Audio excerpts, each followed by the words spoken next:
Dicen que el amor de una madre es incondicional, ciego y puro. Mentira. Mi amor por Mateo no fue ciego. Fue una soga de seda que yo misma me até al cuello con una sonrisa. El día que le entregué las llaves de nuestra panadería tradicional, la familia, firmé mi propia sentencia de muerte. Pero claro, en ese momento de ceguera, lo único que olía a peligro era el pan dulce quemándose en nuestro viejo horno de piedra. Era un martes, el 24 de octubre. La ciudad de Madrid despertaba con un cielo plomizo, pero dentro de nuestro local, en el corazón del barrio de La Latina, todo era luz, abrazos y celebración.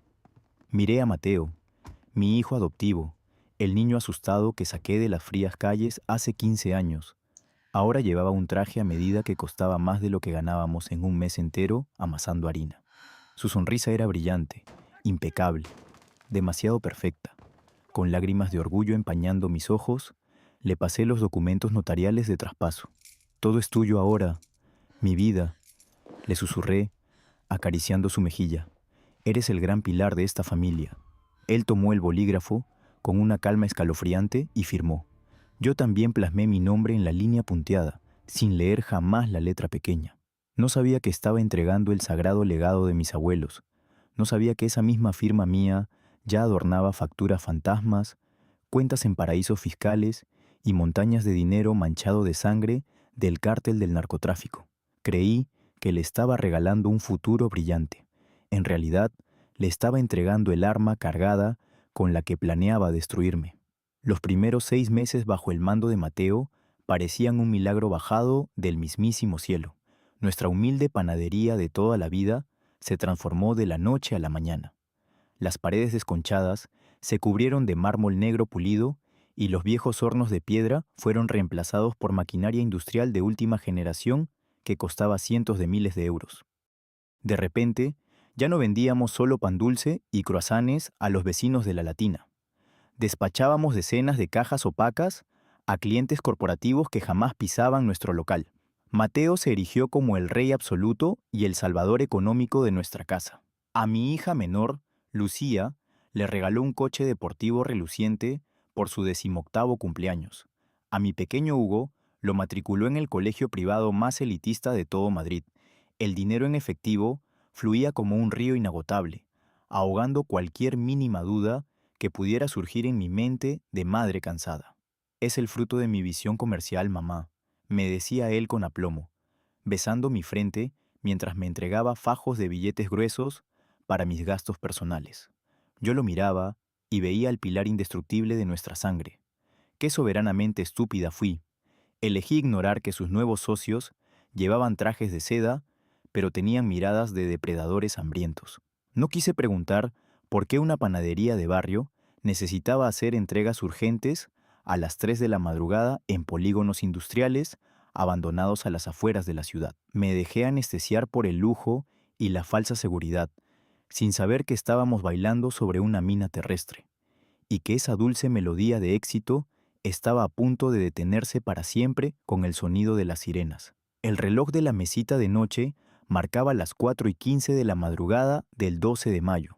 Un estruendo ensordecedor hizo temblar los sólidos cimientos de nuestra casa de 3 pisos en el apacible barrio de Salamanca. Antes de que pudiera siquiera encender la lámpara, la pesada puerta de roble de mi dormitorio voló en 1000 pedazos, astillándose violentamente bajo el impacto implacable de un ariete policial. «¡Policía Nacional! ¡Al suelo! ¡Al suelo ahora mismo!», rugió una voz gutural y amplificada, cortando el frágil silencio de la noche como una guillotina de acero afilado. Decenas de hombres vestidos completamente de negro, equipados con chalecos tácticos, cascos balísticos y rifles de asalto, inundaron mi habitación en cuestión de segundos. Luces láser de color rojo y linternas cegadoras bailoteaban sobre las paredes empapeladas con motivos florales, cruzándose como espadas en la oscuridad total. Me arrancaron de las sábanas de seda con una violencia brutal, empujando mi rostro contra el frío suelo de madera de roble barnizado. Desde la planta baja, escuché los gritos aterrorizados de mi hija Lucía y el llanto desconsolado y agudo de mi pequeño Hugo. «Mis hijos, por favor, se lo ruego, no les hagan ningún daño», supliqué a pleno pulmón, sintiendo el cañón helado de un arma presionando la nuca de mi cuello transpirado. Un agente, de aspecto muy severo y mandíbula tensa, me esposó las manos a la espalda con una fuerza despiadada, apretando el metal frío y cortante contra mis frágiles muñecas. Mientras me arrastraban sin piedad hacia el pasillo oscuro, vi a mis 2 niños custodiados por oficiales fuertemente armados, temblando de pánico en pijama. En medio de aquel caos absoluto y ensordecedor, la única pregunta que martilleaba mi mente, aterrorizada una y otra vez, era: ¿dónde demonios estaba Mateo? Me arrojaron sin contemplaciones en una sala de interrogatorios sumamente lúgubre, iluminada por un único tubo fluorescente que parpadeaba y zumbaba constantemente como un insecto moribundo. Habían pasado 7 interminables y agónicas horas desde el brutal asalto a nuestra casa familiar. 2 agentes del gobierno vestidos de traje gris oscuro, con el rostro curtido por 1000 mentiras escuchadas a lo largo de los años, arrojaron una montaña abrumadora de carpetas de cartón sobre la mesa de aluminio frío. Señora Carmen de la Vega, comenzó el inspector principal, apoyando ambas manos sobre la mesa y mirándome con un absoluto y gélido desprecio. Su encantadora panadería artesanal en La Latina es, en la cruda realidad, la lavandería de dinero más sofisticada de todo el cártel del narcotráfico en la península ibérica. Las duras palabras del inspector golpearon mi pecho desnudo como balas de plomo candente. ¿Cartel? ¿Lavandería de dinero? Intenté negar desesperadamente, gritar con todas mis fuerzas, que todo aquello era un error absurdo y monumental, que nosotros solo éramos una familia humilde y trabajadora de panaderos. Pero el segundo agente abrió lentamente la primera carpeta de color rojo sangre. Reveló decenas, cientos de facturas emitidas por empresas fantasma, enormes contratos de importación de maquinaria industrial inexistente y transferencias millonarias a cuentas bancarias opacas en paraísos fiscales. Esto es totalmente imposible, balbuceé apenas, sintiendo la garganta tan seca como un trozo de papel de lija. Entonces, el inspector deslizó un grueso documento oficial justo frente a mis ojos anegados en lágrimas saladas. Mírelo muy bien, señora. Cada una de estas transacciones fraudulentas de millones de euros, cada documento falso que blanquea el dinero manchado de sangre inocente, lleva su firma personal y su número de identidad oficial. Y ahí estaba, tinta azul brillante sobre el papel blanco inmaculado, mi caligrafía exacta e inconfundible. En ese preciso e infame instante helado, la venda de seda cayó por completo de mis ojos. Comprendí con horror que el verdadero monstruo no acechaba ahí fuera en las calles, sino que cenaba en nuestra mesa todas las noches. Mateo me había utilizado fríamente como su escudo humano perfecto. Fueron necesarias 72 horas de angustia asfixiante en los calabozos húmedos de la comisaría central antes de que los abogados de lujo de Mateo lograran organizar un breve encuentro privado. Me sentaron en una silla de metal oxidado, frente a una gruesa mampara de cristal antibalas manchada de huellas anónimas. Cuando la pesada puerta de acero se abrió, Mateo entró con paso firme. Vestía un impecable traje gris carbón de corte italiano, sin una sola arruga visible, el cabello oscuro perfectamente peinado hacia atrás. Su rostro, sin embargo, era una máscara de hielo impenetrable. No quedaba ni un solo rastro del hijo amoroso y vulnerable que me besaba la frente cada domingo después de la misa matutina. ¿Por qué, Mateo?, susurré con la voz rota en 1000 pedazos, golpeando el cristal blindado con mis nudillos amoratados. ¿Por qué me has convertido en el maldito escudo de tus pecados criminales? Esperaba ver lágrimas amargas, escuchar una disculpa desesperada, quizás presenciar el pánico absoluto de un niño atrapado en su propia ambición desmedida. Pero lo único que recibí a cambio fue una sonrisa torcida, una mueca espeluznante desprovista de cualquier atisbo de humanidad o remordimiento sincero. La familia exige grandes sacrificios, madre, respondió él con una calma letal que me congeló la sangre en las venas al instante. Su voz sonaba metálica y extraña a través del pequeño altavoz de la pared desconchada. Tú siempre me enseñaste en nuestra vieja cocina que debíamos protegernos los unos a los otros a cualquier precio. Yo soy el futuro brillante de nuestra sangre, el imperio gigantesco que tú siempre soñaste construir. Tú, en cambio, ya has vivido tu vida entera. alguien tiene que asumir la culpa administrativa y legal para que el verdadero negocio millonario siga prosperando sin obstáculos y los niños no pierdan su estatus privilegiado. Me miró fijamente a los ojos inyectados en sangre, y en ese vacío oscuro y despiadado vi a un Judas moderno que acababa de vender a su propia salvadora por 30 malditas monedas de plata manchadas de pura cocaína. El peso abrumador de la traición calculada de mi propio hijo adoptivo me aplastó el pecho dolorido como una enorme lápida de granito macizo, pero la verdadera y terrorífica magnitud de mi tragedia personal se reveló con toda crudeza al amanecer del cuarto día. Mi abogado de oficio, un hombre demacrado y visiblemente exhausto por el exceso de casos perdidos, me visitó en la celda diminuta y maloliente. Con un tono de voz monótono y desprovisto de cualquier mínima esperanza, me leyó la lista interminable de cargos formales: blanqueo de capitales agravado, pertenencia a organización criminal a escala internacional y fraude fiscal continuado. La Fiscalía General del Estado solicitaba una pena máxima de 20 largos años de prisión incondicional y sin fianza posible. Todas sus cuentas bancarias personales, las propiedades históricas a su nombre y los fondos de emergencia de la familia entera han sido bloqueados absolutamente por orden judicial directa del juez instructor de Madrid, murmuró el abogado con pesadumbre, evitando por completo mirarme directamente a los ojos cansados. Están en la ruina total y absoluta, señora de la Vega. 0 euros disponibles. El terror más puro, salvaje y primitivo se apoderó de cada célula de mi cuerpo tembloroso en cuestión de milisegundos. 20 años encerrada como un animal enfermo en una jaula de hormigón gris significaban una sentencia de muerte en vida. Pero curiosamente, yo no temía por mi propia libertad robada.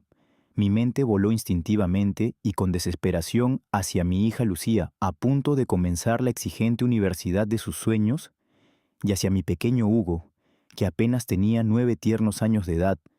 Si yo desaparecía detrás de los altos muros coronados con alambre de espino de una prisión de máxima seguridad, ellos dos quedarían completamente huérfanos e indefensos. Caerían irremediablemente en la pobreza extrema de las calles implacables, o, lo que era 1.000.000 de veces peor, terminarían siendo devorados vivos por las fauces venenosas de ese mismo cártel despiadado que ahora controlaba el alma negra de Mateo. En ese oscuro y desesperado rincón de mi celda fría, la madre compasiva y destrozada murió para siempre. De sus cenizas humeantes nació una loba fiera y calculadora, dispuesta a desgarrar gargantas para proteger a su verdadera manada del matadero. Fue necesario un auténtico milagro judicial y el pago de una fianza exorbitante, reunida céntimo a céntimo con los humildes ahorros secretos de toda una vida de mi difunta tía abuela, para que el juez de instrucción me concediera la libertad provisional a la espera del juicio definitivo. 120 largas y tortuosas horas después de mi brutal arresto, volví a cruzar las pesadas puertas de cristal templado de nuestra panadería, la familia. Sin embargo, ya no entraba como la dueña respetada y la amorosa matriarca. Regresaba convertida en un espectro silencioso, una mujer aparentemente rota por el peso abrumador de la traición y la vergüenza pública. Mateo, enfundado en un traje de lino blanco inmaculado que costaba miles de euros, me recibió en el centro del salón principal frente a todos los empleados atónitos. Me dio un abrazo teatral, repulsivo y tan frío como el mármol negro de las nuevas encimeras de diseño italiano. Mi pobre madre ha vuelto para ayudarnos en la cocina, justo como en los viejos y humildes tiempos, anunció Mateo con una sonrisa deslumbrante de depredador saciado, hundiendo sus dedos perfectamente manicurados en mis hombros tensos y doloridos. Yo bajé la mirada hacia el suelo pulido, interpretando a la perfección el papel de la víctima derrotada, sumisa y resignada a su destino fatal. Acepté el delantal blanco y manchado de harina que me entregó el jefe de cocina y caminé arrastrando los pies hacia el fondo del local sofocante. Mientras amasaba la masa de pan con mis manos temblorosas y nudosas, aguantaba estoicamente las miradas furtivas y los susurros venenosos de mis propios trabajadores. Mateo creía tener el control absoluto de la situación, firmemente convencido de que mi espíritu de lucha había muerto en aquella celda oscura y húmeda. No se daba cuenta de que, bajo esa fachada de cordero degollado, una loba herida afilaba sus garras en las sombras, memorizando cada rutina, cada cerradura nueva y cada mirada cómplice de los hombres armados que ahora vigilaban las puertas traseras del negocio. El viejo reloj de bronce de la Plaza Mayor dio las 3 campanadas graves y resonantes de la madrugada del 28 de mayo. El restaurante estaba sumido en un silencio denso y sepulcral, interrumpido de manera intermitente únicamente por el zumbido constante y eléctrico de los enormes refrigeradores industriales de carne. Yo conocía cada milímetro oculto y cada secreto arquitectónico de aquel enorme edificio centenario, levantado piedra a piedra en el año 1920 por mis propios abuelos. Mateo, cegado por su arrogancia desmedida y su fe ciega en la tecnología moderna de seguridad, ignoraba por completo que detrás del antiguo horno de leña original, que él había dejado allí como un mero y ridículo adorno nostálgico, se escondía un ancho conducto de ventilación de ladrillo visto que conectaba de forma directa y silenciosa con el falso techo de la planta superior. Con los pulmones ardiendo por la agobiante falta de oxígeno y las rodillas desolladas y sangrantes, me arrastré como una serpiente sigilosa a través del polvo espeso y las telarañas pegajosas del estrecho túnel oscuro. Cada pequeño roce de mi ropa contra la piedra antigua resonaba en mis oídos como un trueno aterrador, amenazando con delatar mi posición a los 2 enormes sicarios armados que fumaban incesantemente en el callejón trasero del local. Tras 15 minutos de pura agonía asfixiante, llegué por fin a la rejilla de metal oxidado que daba justo encima del nuevo y lujoso despacho blindado de mi hijo. Conteniendo la respiración hasta sentir punzadas agudas de dolor en el pecho, aparté los 4 tornillos sueltos que había aflojado meticulosamente durante mi turno de tarde y me descolgué hacia el interior de la habitación sumida en la penumbra.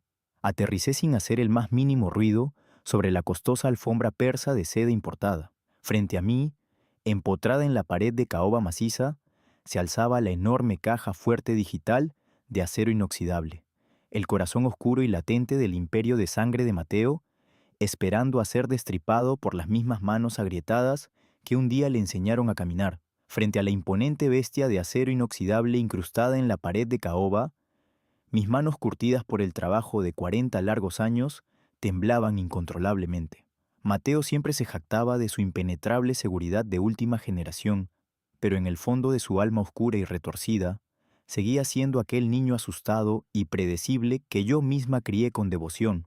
Confiando ciegamente en mi intuición de madre traicionada, deslicé mis dedos helados sobre el frío teclado digital iluminado de color azul zafiro. Tecleé sin dudar el 8 de septiembre del año 2008, la fecha exacta y sagrada en la que firmé los benditos papeles de su adopción en el gris orfanato municipal de Madrid.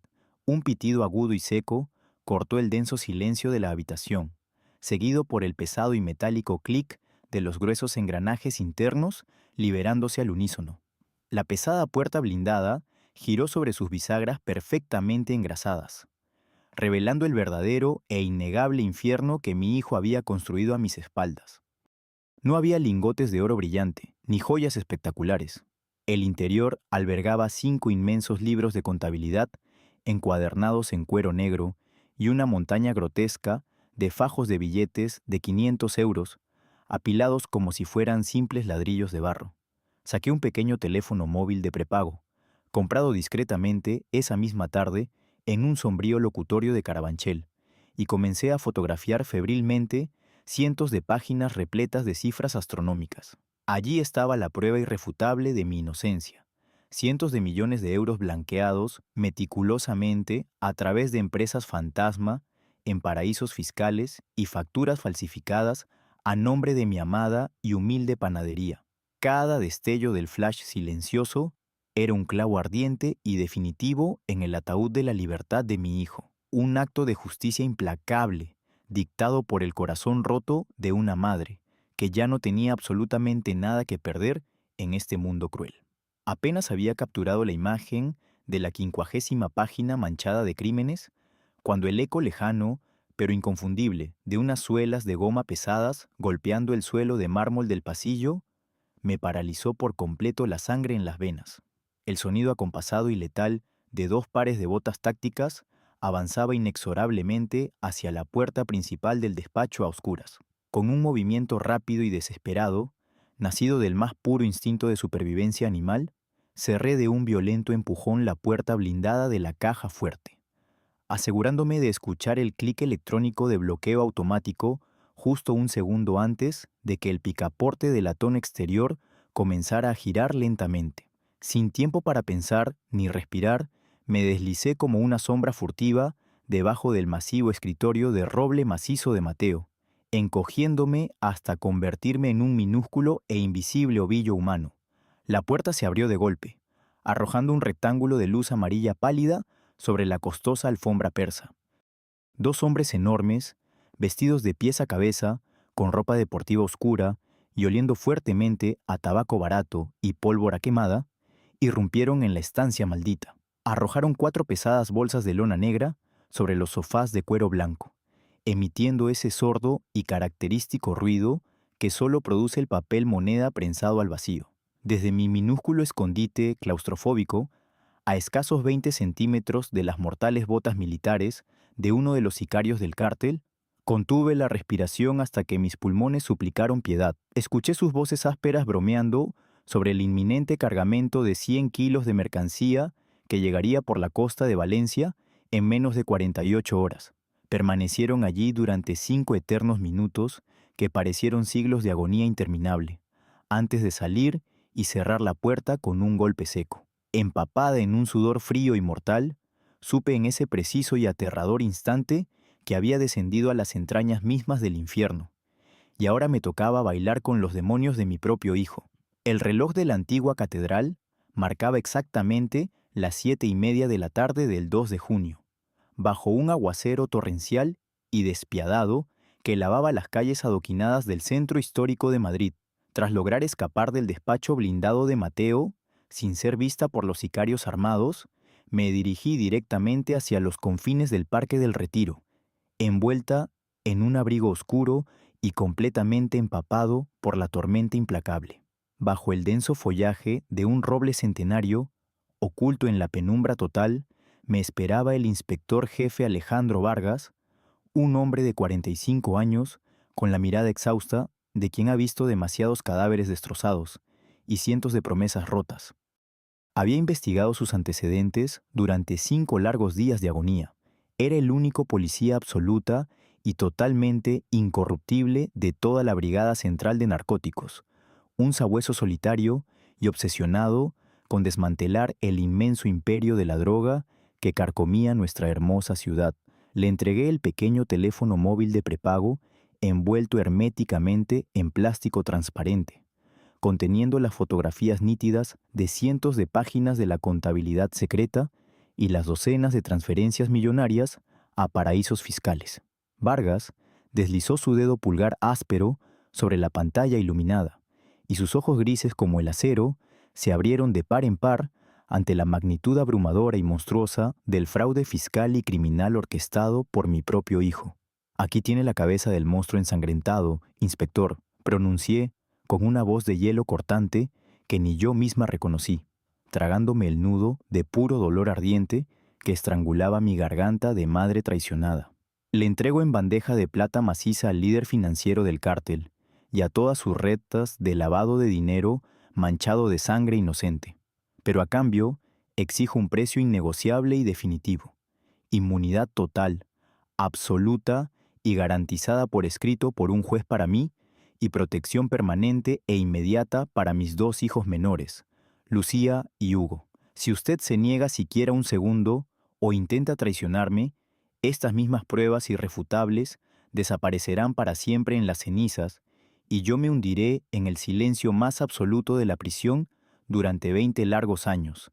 El inspector Vargas guardó el pequeño dispositivo electrónico en el bolsillo interior de su gabardina empapada, evaluando mi propuesta desesperada y suicida con una lentitud insoportable, fría y sumamente calculadora.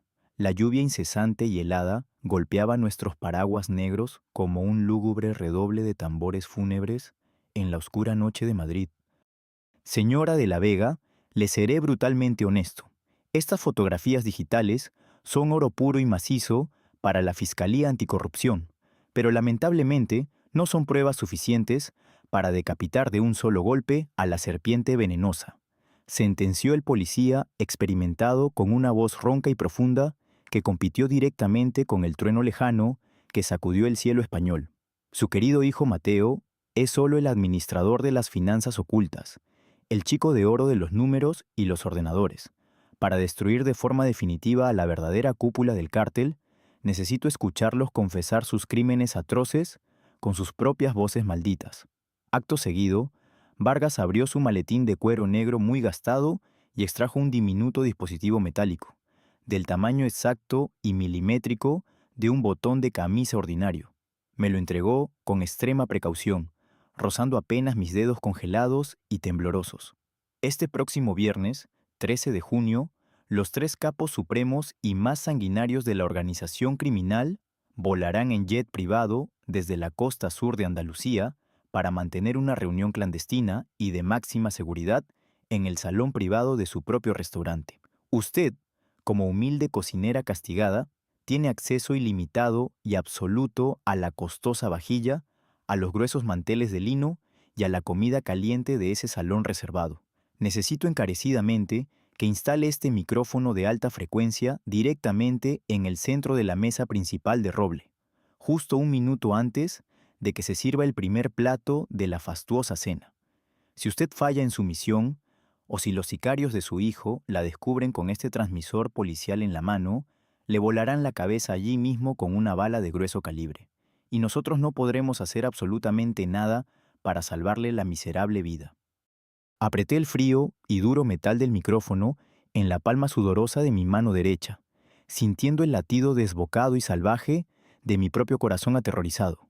Acababa de aceptar formalmente mi nuevo y fatídico papel como la espía más vulnerable y letal en la cena íntima del mismísimo diablo. El domingo, 15 de junio, la enorme mesa de roble del comedor familiar estaba rebosante de risas fingidas y una tensión asfixiante que cortaba el aire denso como un cuchillo de carnicero afilado.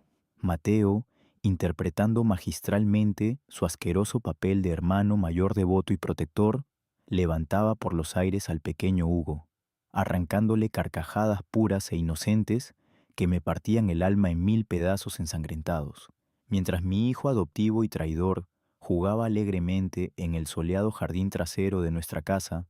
Su chaqueta de lino azul marino, de diseño italiano, descansaba descuidadamente sobre el respaldo tallado a mano de la silla principal.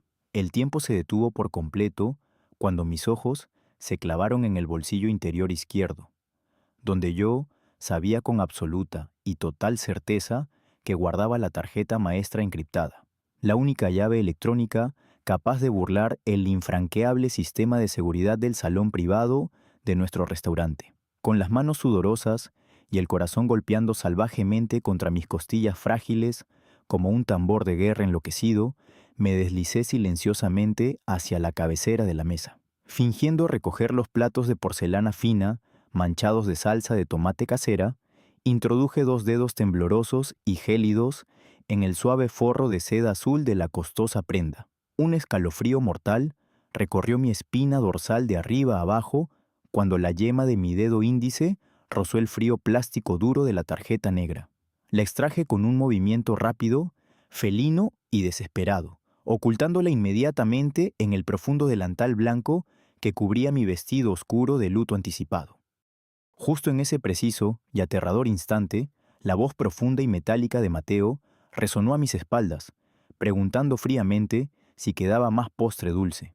Giré sobre mis talones con la tarjeta, quemando mi piel a través de la tela áspera, esbozando la sonrisa materna más falsa y convincente de toda mi vida arruinada. Con la tarjeta maestra robada latiendo en mi bolsillo, como un corazón oscuro e impaciente, logré infiltrarme en el salón privado del restaurante a las 2:30 de la madrugada del fatídico martes 17 de junio. El lujo obsceno del lugar me revolvió el estómago vacío, candelabros de cristal de roca macizo, pesadas cortinas de terciopelo rojo sangre y una mesa de caoba oscura lo suficientemente grande como para acomodar a 12 de los criminales más despiadados de toda Europa. Siguiendo al pie de la letra las meticulosas instrucciones del inspector Vargas, comencé a adherir los diminutos micrófonos de alta frecuencia debajo de los pesados asientos de cuero negro y en el interior intrincado del inmenso jarrón central de plata antigua. Sin embargo, al agacharme para asegurar el último dispositivo bajo el asiento reservado para mi propio hijo, mi codo derecho rozó accidentalmente un pequeño objeto rectangular oculto en un compartimento secreto de la silla. Era una grabadora digital de voz, plateada y minúscula, olvidada descuidadamente o quizás escondida a propósito por el mismísimo Mateo. Con los dedos rígidos por el terror más absoluto y paralizante, pulsé el pequeño botón de reproducción iluminado en verde brillante. La grabación comenzó con un zumbido estático, seguido de inmediato por la voz inconfundible, fría y sin alma de mi hijo mayor charlando relajadamente con el jefe de los sicarios del cártel. No podemos permitirnos el lujo de que mi querida y abnegada madre llegue siquiera a pisar la sala principal del tribunal este próximo 30 de noviembre, ordenaba Mateo con la misma calma aburrida con la que solía pedirme un café doble por las mañanas. Quiero que parezca un trágico accidente de tráfico en la carretera de circunvalación, o quizás un desafortunado asalto violento y letal a la salida del juzgado de guardia. Lo que sea más rápido, limpio e indetectable. Ella tiene que desaparecer bajo tierra mucho antes de que se inicie el maldito juicio final. Aquellas palabras asesinas me destrozaron el corazón materno en 1.000.000 de pedazos irrecuperables, asesinando definitivamente a la mujer que alguna vez fui y dando a luz a una fiera sedienta de venganza implacable. El eco metálico y despiadado de la voz de mi propio hijo llenó el asfixiante silencio del salón privado a las 3:15 de la madrugada del 17 de junio. Me desplomé pesadamente sobre la lujosa alfombra persa, abrazando mis rodillas temblorosas contra mi pecho, mientras la diminuta grabadora digital caía de mis manos inútiles y entumecidas. Durante 48 largos y agonizantes minutos, me quedé allí sentada en la más absoluta penumbra, llorando lágrimas de sangre pura e invisible. Lloré por el niño desnutrido y asustado de 5 años, al que una vez le curé las heridas de las rodillas en las frías calles empedradas de Madrid. Lloré por las miles de noches de insomnio, horneando pan dulce para pagar sus costosos libros escolares. Pero sobre todo, lloré por la inmensa y estúpida ceguera de mi propio corazón de madre, aquel monstruo de traje impecable y alma putrefacta que acababa de ordenar mi brutal ejecución a sangre fría. No era mi amado Mateo, era un demonio parásito que había devorado por completo a mi hijo desde adentro, utilizando su hermoso rostro como una máscara de carnaval macabra. El dolor ardiente y desgarrador que me partió el pecho en 2 mitades sangrantes se transformó lenta e inexorablemente en una furia gélida, cortante e inquebrantable. Me puse en pie lentamente, apoyando mis manos curtidas sobre la pesada mesa de caoba oscura. Ya no sentía ni una sola gota de miedo primitivo ni de lástima paralizante. Al escuchar su sentencia de muerte, dictada con tanta ligereza, Mateo había roto para siempre el sagrado cordón umbilical que nos unía. Recogí la grabadora plateada del suelo, la guardé junto a la tarjeta maestra robada en mi profundo delantal blanco, y juré por el alma inmortal de mis abuelos que yo misma sería el ángel exterminador que lo arrastraría de vuelta a las llamas del infierno. Apenas 72 tensas horas después de mi aterrador descubrimiento en el salón privado, la inmensa maquinaria criminal del cártel se puso en marcha con una velocidad vertiginosa. Durante la soleada y sofocante mañana del 20 de junio, Mateo reunió a todo el personal de la panadería y del restaurante de lujo en el patio central adoquinado. Con su habitual sonrisa arrogante y deslumbrante, nos anunció la inminente celebración de la gala benéfica anual más espectacular y grandiosa de toda la historia de la capital española, programada con absoluta precisión para la noche del 15 de julio, bajo la falsa y brillante apariencia de recaudar fondos solidarios para los orfanatos locales de Madrid. El verdadero y oscuro objetivo de la majestuosa velada era blanquear de un solo golpe maestro más de 50 millones de euros en efectivo puro y sucio, procedentes del último y masivo envío internacional de narcóticos. El faraónico evento exigiría el cierre total del establecimiento durante 2 semanas enteras para los preparativos frenéticos y contaría con la presencia exclusiva de 300 invitados de la altísima sociedad, políticos corruptos y, por supuesto, la temida cúpula suprema del cártel al completo. Necesito que nuestra querida y castigada madre prepare la tarta monumental más gigantesca, deslumbrante y exquisita que el mundo entero haya visto jamás para coronar el banquete. Ordenó Mateo frente a todos, mirándome con un desprecio gélido y calculador que me revolvió las entrañas. Él creía firmemente que me estaba humillando de manera pública y cruel, obligándome a servir como una simple esclava en su gloriosa coronación como el rey absoluto del inframundo financiero. Sin embargo, mientras yo asentía sumisamente con la cabeza gacha y las manos entrelazadas sobre mi delantal manchado de blanca harina, una sonrisa letal e invisible se dibujaba en mi alma oscura. El monstruo arrogante acababa de construir con sus propias manos manchadas de sangre el escenario perfecto, inmenso e ineludible para su propia y catastrófica aniquilación total. Bajo la lluvia incesante del 22 de junio, en las sombras húmedas de un aparcamiento subterráneo abandonado en las afueras de la inmensa ciudad, entregué la grabadora digital plateada directamente en las manos enguantadas del inspector Vargas. El curtido policía escuchó la voz metálica y asesina de mi propio hijo ordenando mi ejecución sumaria, y por una fracción de segundo vi un destello de genuina compasión humana cruzando sus gélidos ojos grises. Pero no había tiempo absoluto para lágrimas inútiles ni lamentos paralizantes. Aquella cinta de audio escalofriante era la pieza maestra y definitiva que necesitábamos desesperadamente para convencer al juez supremo de la Audiencia Nacional de autorizar la operación policial más grande, ambiciosa y arriesgada de la última década en territorio español. La ostentosa gala benéfica de Mateo, programada meticulosamente para la cálida noche del 15 de julio, se transformaría en una trampa de acero letal e ineludible, de la que ninguna de esas ratas de alcantarilla podría escapar con vida.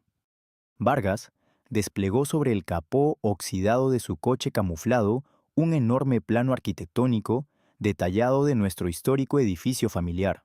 Me explicó, con una precisión casi militar, que más de 200 agentes de asalto táctico rodearían sigilosamente las 4 manzanas colindantes al restaurante exactamente a las 10:30 de la noche, bloqueando cualquier ruta de escape subterránea o aérea imaginable. Sin embargo, para que el golpe fuera legalmente demoledor y la Fiscalía General pudiera encerrar de por vida a la inalcanzable cúpula del cártel, el inspector necesitaba desesperadamente ojos y oídos en directo dentro del restringido salón VIP, justo en el milisegundo exacto en que se cerrara la transferencia de los 50 millones de euros manchados de sangre inocente.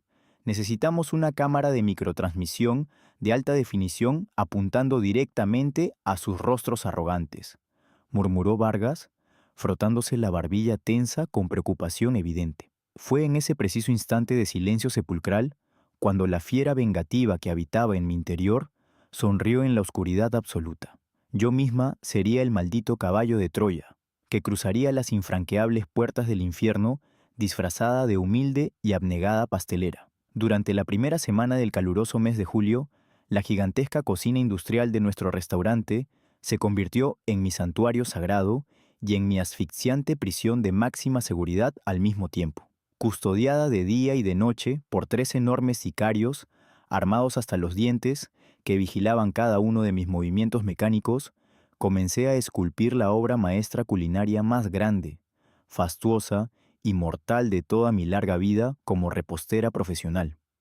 Era una monumental y majestuosa tarta de celebración de 7 impresionantes pisos de altura, cubierta por completo con un inmaculado fondant blanco y decorada meticulosamente con más de 500 delicadas rosas de azúcar glass, elaboradas a mano una por una durante cientos de horas de trabajo extenuante y puramente doloroso.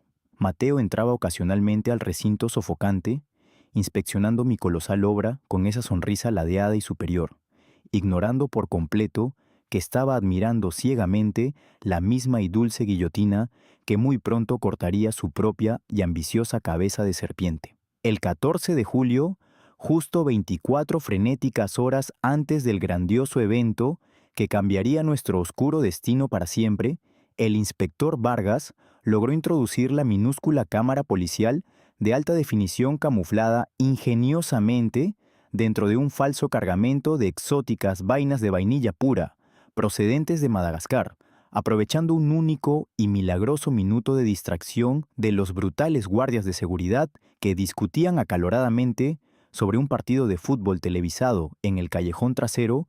Hundí mis dedos temblorosos en el centro exacto de la inmensa flor de azúcar principal que coronaba la cúspide del 7º piso del pastel. Con una precisión quirúrgica, nacida del más puro y absoluto terror a ser descubierta y ejecutada allí mismo, incrusté la brillante lente negra de la cámara óptica en el corazón carmesí de la rosa comestible. El ojo electrónico, invisible para cualquier espectador casual, pero letalmente nítido para la furgoneta de vigilancia táctica de la policía postada a 2 kilómetros de distancia, quedó apuntando directamente hacia el inmenso sillón de cuero donde se sentaría el jefe supremo. El dulce caballo de Troya estaba finalmente cargado, armado y listo para desatar la furia justiciera de una madre sobre todos sus crueles verdugos.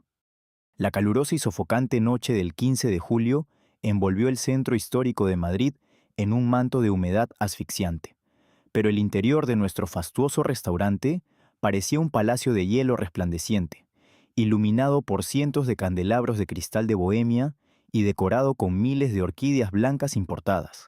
300 invitados de la élite más corrupta e intocable de la sociedad española reían y bebían champán francés en la inmensa sala principal, celebrando una falsa y obscena gala benéfica, mientras docenas de fotógrafos capturaban su fingida solidaridad deslumbrante. Exactamente a las 11 en punto de la noche, las pesadas puertas de caoba del salón privado del 2º piso se cerraron herméticamente, aislando a la temida cúpula suprema del cártel internacional y a mi propio hijo del ruidoso teatro del mundo exterior. Con un esfuerzo físico monumental y las manos sudando frío bajo mis guantes de algodón blanco, empujé el pesado carrito de acero inoxidable que sostenía la colosal tarta monumental de 7 pisos hacia el centro exacto de la inmensa mesa de reuniones. Mateo, vestido con un smoking negro impecable, hecho a medida que le daba el aura de un príncipe oscuro e intocable, se puso de pie con una arrogancia desmedida y letal. Ignorando por completo mi insignificante presencia de humilde sirvienta en la esquina oscura de la sala blindada, extendió unos gruesos documentos financieros frente a los 3 jefes supremos de la mafia, que fumaban puros cubanos gruesos como troncos. Caballeros, es un honor absoluto confirmar que las donaciones ficticias de esta gloriosa velada han completado con éxito total el ciclo de lavado, pronunció mi hijo con una voz clara, potente y rebosante de orgullo venenoso, resonando perfectamente en el silencio denso de la habitación. 50 millones de euros en efectivo puro y limpio acaban de ser transferidos a nuestras cuentas blindadas en el extranjero sin levantar la más mínima sospecha del gobierno central. Mientras él se jactaba de su obra maestra criminal, la minúscula e invisible lente negra de alta definición policial, escondida magistralmente en el corazón carmesí de la rosa de azúcar más alta, transmitía cada una de sus palabras condenatorias y cada rostro asesino directamente a los auriculares tácticos del escuadrón especial que esperaba en las sombras de la calle. El reloj de pulsera de oro macizo de uno de los capos criminales marcaba exactamente las 11:15 de la noche cuando la tensión eléctrica en el salón privado alcanzó su punto de ebullición máximo. Mateo levantó su copa de cristal tallado llena de espumoso dorado que costaba la brutal cifra de 3.000 euros por botella, proponiendo un brindis solemne por el brillante y sanguinario futuro de su vasto imperio de narcóticos. Yo permanecía inmóvil como una estatua de mármol frío junto a las gruesas cortinas de terciopelo rojo sangre, rezando en silencio a la memoria de mis difuntos abuelos para que el escuadrón de asalto policial derribara esas paredes blindadas de una maldita vez por todas. Fue en ese insoportable y agónico segundo de espera interminable cuando la puerta lateral del salón se abrió con absoluta discreción y entró un joven camarero llevando una bandeja de plata reluciente. Era, sin la menor duda, uno de los agentes tácticos encubiertos del inspector Vargas, vestido impecablemente con un chaleco negro de seda y pajarita. Por una fracción de segundo letal, microscópica e imperdonable, mis ojos cansados y aterrorizados buscaron instintivamente la mirada firme del agente infiltrado, buscando una silenciosa confirmación de que la redada inminente estaba a punto de estallar. Sin embargo, el instinto de supervivencia de Mateo era tan agudo, salvaje y primitivo como el de un lobo hambriento acorralado en la nieve profunda. Mi hijo interceptó aquel fugaz e invisible cruce de miradas en el reflejo de los inmensos espejos con marcos de oro envejecido que adornaban las paredes del salón.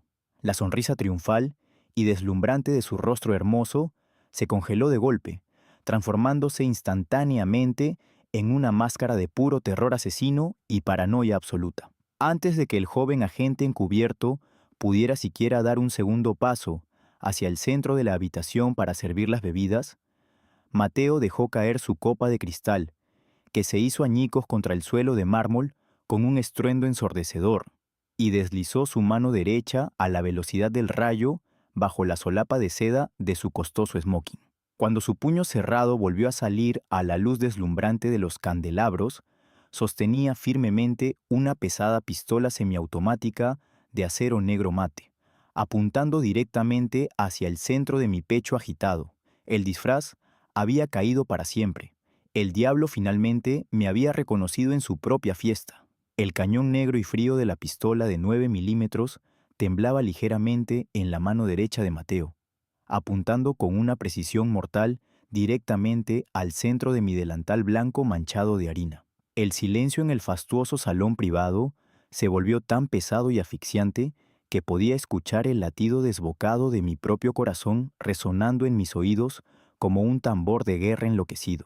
Los 3 capos supremos del cártel internacional se pusieron de pie de un salto brutal, derribando sus pesadas sillas de caoba maciza y desenfundando sus propias armas cortas bañadas en oro brillante. «Eres una maldita rata traidora, madre», rugió mi hijo con una voz desgarrada y monstruosa, escupiendo cada sílaba venenosa, con un odio tan puro y absoluto que me heló la sangre en las venas. El joven camarero encubierto levantó las manos lentamente, pero mis ojos jamás se apartaron de la mirada enloquecida y sádica de Mateo. No retrocedí ni un solo centímetro. Tras semanas enteras de humillación constante, de terror paralizante y de arrastrarme por los oscuros conductos de ventilación como una limaña asustada, la fiera vengativa que habitaba en mi interior finalmente rompió todas sus pesadas cadenas de hierro. Di un paso firme hacia adelante, enfrentando el cañón humeante de su arma con una calma sobrenatural y gélida. La sangre de mis venas jamás te hizo mi familia, Mateo, y tu asquerosa traición te acaba de borrar para siempre de ella. El único Judas asqueroso en esta sala eres tú, sentencié con una voz de acero inquebrantable, tan fría y afilada como el filo de una guadaña en pleno invierno. Apenas había pronunciado la última sílaba condenatoria, cuando los enormes ventanales de cristal blindado que daban a la calle principal estallaron en 1.000.000 de pedazos mortales. Exactamente a las 11:17 de la noche, docenas de granadas aturdidoras cruzaron el aire denso del salón, cegando a los demonios con ráfagas de luz blanca nuclear. Tan solo un microsegundo antes de que los comandos del Grupo Especial de Operaciones irrumpieran como una auténtica tempestad de justicia imparable. El caos más absoluto, ensordecedor y salvaje se desató en el interior del lujoso salón VIP en cuestión de milésimas de segundo. El denso humo gris de las granadas tácticas inundó la estancia palaciega, mezclándose con el olor acre de la pólvora quemada y los gritos desesperados de los mafiosos acorralados por la ley. Las ráfagas ensordecedoras de las ametralladoras policiales destrozaron los inmensos candelabros de cristal de Bohemia, haciendo llover miles de fragmentos cortantes sobre la inmensa mesa redonda. En medio de aquel infierno terrenal de balas cruzadas y sangre derramada, vi a Mateo perdiendo por completo el poco raciocinio humano que le quedaba en el cerebro. En un acto de pura y despiadada cobardía animal, mi hijo se abalanzó hacia la puerta de servicio por donde, apenas 10 minutos antes, sus enormes matones personales habían arrastrado a mi joven hija Lucía a la fuerza para usarla como una cruel herramienta de intimidación psicológica contra mí. Mateo agarró brutalmente a su propia hermana menor por el cabello oscuro, ocultando su cuerpo vestido de smoking detrás de la frágil figura de la muchacha aterrorizada y apretando el cañón ardiente de su pistola semiautomática contra la sien temblorosa de Lucía. ¡Atrás todos los malditos policías! ¡O le vuelo los sesos aquí mismo!, aulló el monstruo acorralado, con los ojos inyectados en sangre y la mandíbula desencajada por el pánico mortal. Los agentes tácticos blindados detuvieron su avance implacable, bajando lentamente sus armas pesadas ante la amenaza inminente de perder a una rehén inocente. Pero él había olvidado un detalle crucial y letal. Yo ya no era una simple espectadora indefensa y sumisa. Con la agilidad salvaje y feroz de una leona dispuesta a morir masacrada por proteger a su cachorro, agarré el inmenso y afilado cuchillo de sierra para pan que descansaba sobre el carrito de acero inoxidable de la tarta monumental. Sin emitir un solo sonido que me delatara, me abalancé por la espalda de Mateo a través de la densa cortina de humo, hundiendo la gruesa hoja de acero templado profundamente en su hombro derecho armado, obligándolo a soltar la pistola mortal con un alarido de dolor desgarrador que marcó el final absoluto de su reinado de terror en la tierra. El pesado cuchillo de sierra para pan, forjado en acero templado e incrustado profundamente en la carne traicionera del hombro derecho de Mateo, lo hizo caer de rodillas sobre el frío mármol del salón destrozado. Su alarido de agonía animal, agudo y ensordecedor, fue instantáneamente ahogado por el avance implacable de 6 enormes agentes tácticos del Grupo Especial de Operaciones, que se abalanzaron sobre su cuerpo vestido de smoking negro con la fuerza de una auténtica avalancha de plomo. Aplastaron su rostro arrogante contra los cristales rotos de las botellas de champán francés de 3.000 euros, retorciendo sus brazos ensangrentados a la espalda hasta que el sonido metálico y definitivo de las pesadas esposas de acero inoxidable selló su destino final. Con las manos temblorosas, pero el alma más firme que nunca, abracé el cuerpo frágil y sollozante de mi amada hija Lucía, cubriendo sus ojos inocentes para protegerla de la monstruosa visión de su propio hermano convertido en un demonio enjaulado, mientras los paramédicos de urgencia contenían la inmensa hemorragia de su herida abierta y los policías lo arrastraban sin piedad hacia la salida principal, flanqueada por luces rojas y azules. Mateo giró su cuello con una furia incontrolable. Me escupió las maldiciones más atroces y venenosas que el idioma español puede concebir, jurando a gritos por todos los santos del cielo que regresaría de las profundidades del infierno para cortarme la garganta, mientras dormía plácidamente. Yo permanecí de pie en el centro del caos humeante, con mi delantal blanco completamente empapado en la sangre oscura de mi hijo adoptivo, sosteniendo su mirada enloquecida con una frialdad glacial y absoluta. Por primera vez, en 45 largos años de vida abnegada, mis ojos castaños no derramaron ni una sola lágrima de compasión materna.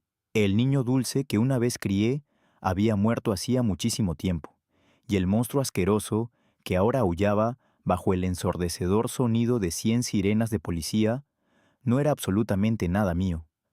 Apenas 72 horas después de la noche más violenta y sangrienta de toda la historia reciente de Madrid, me encontraba sentada en una sala de interrogatorios aséptica y luminosa del mismísimo Tribunal Supremo de la Audiencia Nacional. El inspector jefe Alejandro Vargas, luciendo unas oscuras y profundas ojeras de puro agotamiento, pero exhibiendo una sonrisa de triunfo absoluto, colocó frente a mí una imponente montaña de documentos legales impresos en papel oficial del Estado. Eran exactamente las 10:30 de la mañana del 18 de julio, y con cada trazo firme de mi bolígrafo de tinta azul, estaba decapitando legalmente al imperio criminal más despiadado de toda Europa. Mi testimonio exhaustivo, respaldado por las grabaciones digitales incuestionables y la monumental contabilidad secreta extraída de la caja fuerte blindada, garantizaba más de 100 condenas de cadena perpetua ineludibles para la cúpula suprema del cártel internacional y para mi propio hijo. Con esta última firma definitiva en la página 420, el Estado español le concede oficialmente la inmunidad total y permanente. Señora de la Vega, anunció el magistrado principal con una voz solemne que resonó en la gran sala revestida de caoba oscura. A partir de este preciso y exacto segundo legal, usted y sus dos hijos menores, Lucía y Hugo, ingresan bajo el máximo y más estricto programa federal de protección de testigos encubiertos. Sus identidades pasadas dejarán de existir en todos los registros nacionales para siempre. Tomé el bolígrafo con una mano firme y segura, sin el más mínimo rastro de duda o arrepentimiento en mi corazón de leona cansada. Al plasmar mi nueva firma inventada sobre el frío papel burocrático, no solo estaba condenando a Mateo a pudrirse durante 40 largos años en una minúscula y oscura celda de aislamiento de máxima seguridad, sino que también estaba borrando su maldito nombre, su recuerdo tóxico y su venenosa sombra de las vidas de mis verdaderos hijos para toda la eternidad. Habían transcurrido exactamente 365 días, con sus respectivas y oscuras noches de insomnio, desde aquel apocalíptico 15 de julio que redujo nuestra vida madrileña a cenizas humeantes. El implacable y frío viento del océano Atlántico golpeaba ahora con fuerza purificadora las contraventanas de madera pintada de azul de nuestra nueva y minúscula panadería, escondida estratégicamente en un remoto y pintoresco pueblo de pescadores en la costa escarpada de la región de Galicia. Bajo el amparo impenetrable y secreto del programa de protección de testigos, yo había renacido de mi propia tumba en vida con una identidad completamente nueva, convertida en una viuda silenciosa y trabajadora que amasaba pan de centeno cada madrugada. Mi hermosa hija Lucía leía tranquilamente sus pesados y costosos libros universitarios junto a la cálida chimenea de piedra natural, mientras el pequeño Hugo, de tan solo 10 años de edad, jugaba alegremente con un barco de madera tallada sobre el rústico suelo de baldosas de barro. La aplastante fortuna de 50 millones de euros manchados de sangre del cártel había sido incautada en su totalidad por el gobierno central, pero la humilde paz absoluta que respirábamos en aquella cocina pequeña, oliendo a salitre fresco y a masa madre, valía infinitamente más que todo el maldito oro sucio del mundo entero.